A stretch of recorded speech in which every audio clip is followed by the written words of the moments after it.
呢排全球經濟好似坐過山車咁，大家個心都跟住吊起身，各國央行嘅一舉一動都可以掀起市場嘅驚濤駭浪。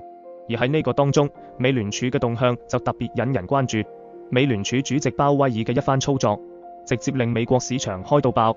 喺禮拜三美聯儲嘅新聞發會上，鮑威爾面對美國經濟同通脹前景真係好冷靜，唔同媒體嘅解讀都有啲唔一樣。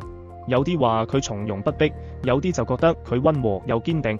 但就係呢個微妙嘅姿態，直接推動咗隔夜美國市場上演一場罕見嘅股債齊升大戲。標普500指數、納指都大漲超過1%，標普仲創下自去年7月以來美聯儲決議日嘅最佳表現。2年期美債收益率一度急跌超過10個基點，10年期美債收益率都跌咗超過4個基點，刷新咗日低。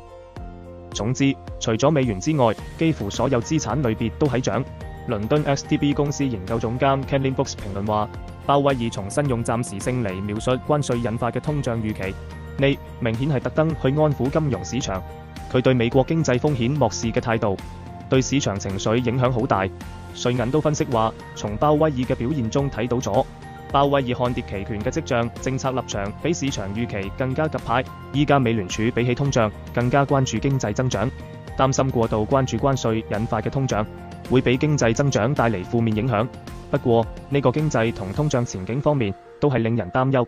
美聯儲下調咗經濟增長預期，上調咗通脹預期，滯脹嘅擔憂又返嚟啦。預計通脹率會由 2.5% 上升到年底嘅 2.7%， 遠遠超過 2% 嘅目標。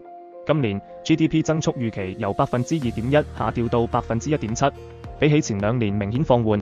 CFRA 首席投資策略師 Sam Stover 表示，美聯儲喺通脹同增長放緩之間搖擺，可能係因為關稅政策唔確定。畢竟特朗普政府計劃4月2號討論對等關稅政策。鮑威爾都承認，特朗普一系列政策舉措，包括關稅、移民、財政政策同放鬆監管等等，對經濟影響重大，而且呢啲效應仲未完全消化。當前不確定性非常之高，唯有睇事態點發展啦。美國呢個經濟走向真係迷霧重重，我哋就繼續關注啦。